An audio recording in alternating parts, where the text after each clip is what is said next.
Le Coran, le livre sacré de l'islam, parle d'une force puissante qui cherche à égarer l'humanité, Satan. Il est celui qui murmure les doutes, celui qui sème les tentations, l'architecte des illusions.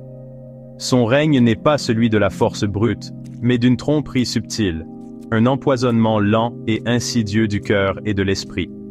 Il travaille dans l'ombre, exploitant nos faiblesses, amplifiant nos désirs et nous éloignant du droit chemin, avec des promesses de plaisirs éphémères et de faux espoirs d'épanouissement.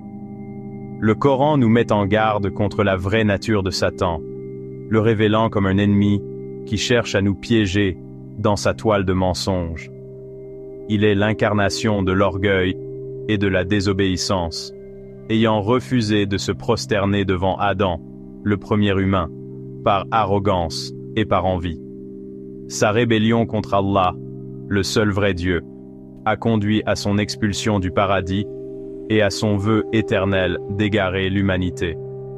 L'influence de Satan est omniprésente, s'infiltrant dans nos pensées, nos relations et notre compréhension du monde. Il murmure des doutes dans les moments de faiblesse, attise les flammes de la colère et du ressentiment, et nous tente avec l'attrait du matérialisme et du pouvoir terrestre. Son but est de nous distraire de notre véritable objectif, adorer Allah seul et vivre une vie de droiture et de soumission à sa volonté. Depuis le tout début, l'humanité a été confrontée à un choix fondamental: suivre le chemin d'Allah ou succomber aux murmures de Satan. Ce choix n'est pas une simple abstraction philosophique, mais une présence constante dans notre vie quotidienne.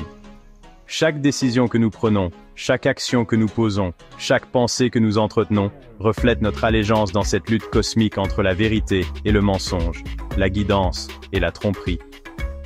Allah, dans son infinie miséricorde, ne nous a pas laissés sans guide. Il a révélé sa volonté par l'intermédiaire de ses prophètes et messagers, culminant avec la révélation finale du Coran au prophète Muhammad, que la paix soit sur lui. Le Coran sert de boussole, de carte et de source d'illumination, nous guidant à travers les ténèbres de l'ignorance et les pièges de la tentation. Cependant, le choix nous appartient en fin de compte.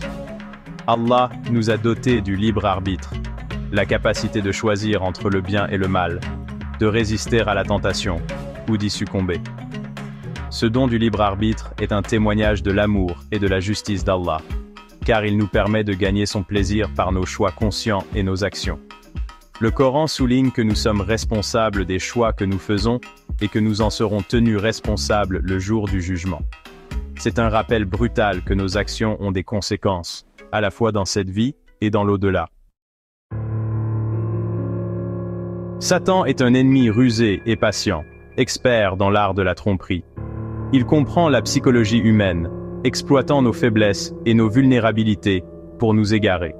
Ses tactiques sont subtiles et insidieuses, souvent déguisées en diversion inoffensive ou en rationalisation de nos désirs. L'une des tactiques les plus efficaces de Satan est de faire appel à nos désirs. Il murmure des suggestions de gratification instantanée, nous tentant avec l'attrait des biens matériels, des plaisirs sensuels et du statut social. Il déforme nos perceptions, faisant paraître le défendu désirable et le chemin de la droiture ardu et peu gratifiant. Une autre tactique consiste à instiller le doute et la confusion. Il soulève des questions sur l'existence de Dieu, l'authenticité de la révélation et le but de la vie. Il cherche à saper notre foi, nous faisant remettre en question nos croyances et nos valeurs, nous entraînant sur une pente savonneuse de scepticisme et, finalement, d'incrédulité. Satan exploite également nos émotions. Il peut amplifier les sentiments de colère, de ressentiment et de jalousie, les transformant en forces destructrices qui empoisonnent nos cœurs et nos relations. Il peut aussi exploiter nos peurs et nos insécurités, nous faisant douter de nos capacités et nous conduisant au désespoir. Le désir, en soi, n'est pas intrinsèquement mauvais. Allah nous a créés avec des inclinations et des désirs naturels, et leur satisfaction peut apporter joie et contentement. Cependant, Satan cherche à exploiter ces désirs, les transformant en envies insatiables qui mènent à l'excès, à l'indulgence et finalement à la ruine spirituelle. Il chuchote des suggestions de gratification instantanée, nous poussant à privilégier les plaisirs immédiats aux conséquences à long terme. Il nous tente avec l'attrait de la richesse et des possessions, promettant bonheur et sécurité dans les biens matériels, même si cela signifie compromettre nos valeurs ou exploiter les autres. Satan exploite également notre désir d'acceptation sociale et de statut. Il peut nous faire aspirer à l'approbation des autres, nous conduisant à nous conformer aux pressions sociétales, même si elles contredisent nos valeurs, ou à rechercher la validation par des démonstrations ostentatoires de richesse ou de réussite. Le Coran nous met en garde contre les dangers du désir incontrôlé, nous rappelant que le véritable épanouissement ne réside pas dans la poursuite des plaisirs terrestres, mais dans la recherche du plaisir d'Allah.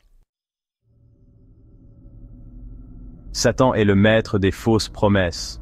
Il offre des visions séduisantes de bonheur, d'épanouissement et de pouvoir, mais ces offres sont finalement creuses et trompeuses. Ceux qui succombent à ces tentations découvrent rapidement que le chemin qu'il propose ne mène qu'au vide, au regret et à la faillite spirituelle. Il promet richesse et abondance, mais apporte avidité et insatisfaction. Il promet pouvoir et influence, mais livre tyrannie et corruption.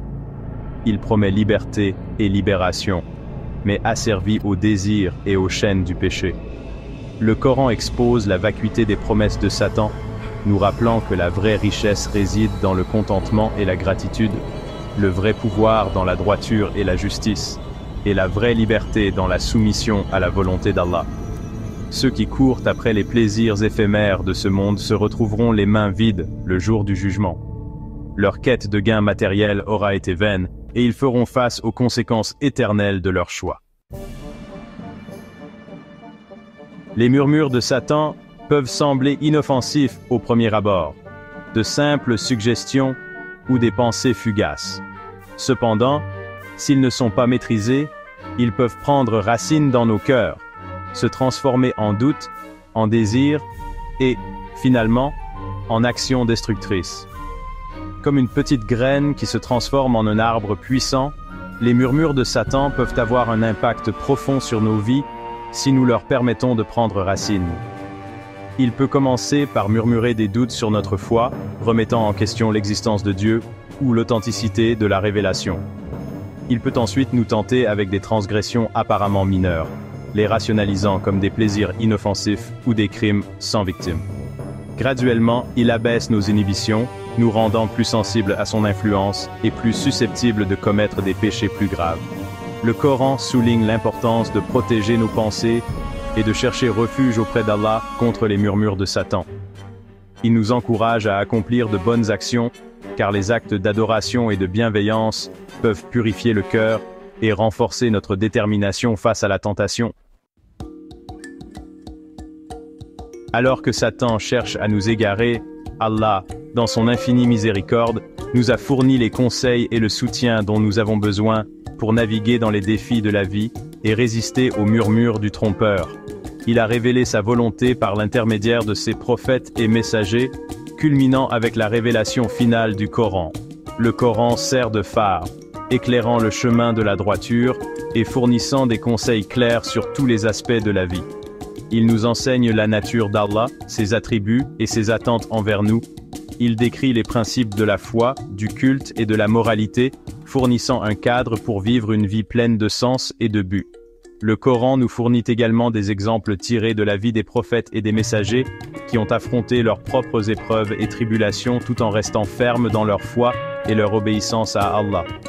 Leurs histoires servent de source d'inspiration et de guide, nous rappelant que nous aussi pouvons surmonter les défis auxquels nous sommes confrontés et atteindre le succès spirituel. Reconnaissant la présence constante de l'influence de Satan, le Coran souligne l'importance de chercher refuge auprès d'Allah contre ses murmures et ses tentations.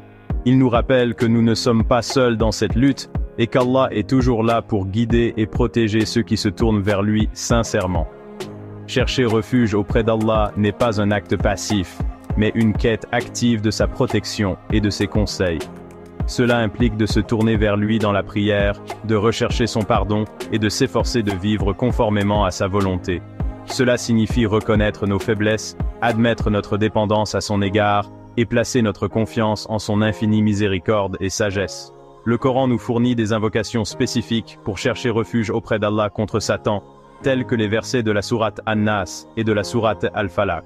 Ces versets servent de rappel du pouvoir et de la protection d'Allah, apportant réconfort et apaisement dans les moments de tentation ou de détresse. La bataille entre le bien et le mal, entre le chemin d'Allah et les murmures de Satan, est une lutte constante qui continuera jusqu'à la fin des temps.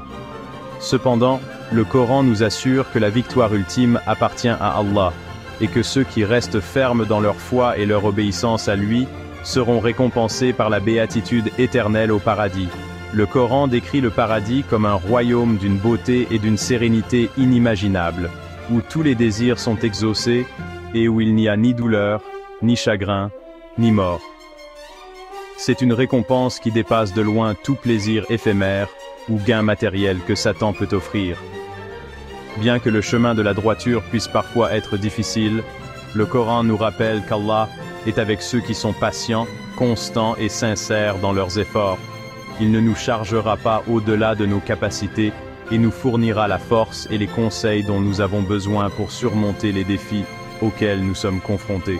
Le Coran se termine par un message d'espoir et d'encouragement, nous rappelant que la victoire ultime appartient à ceux qui choisissent le chemin d'Allah et que leur récompense ne sera rien de moins que le paradis éternel.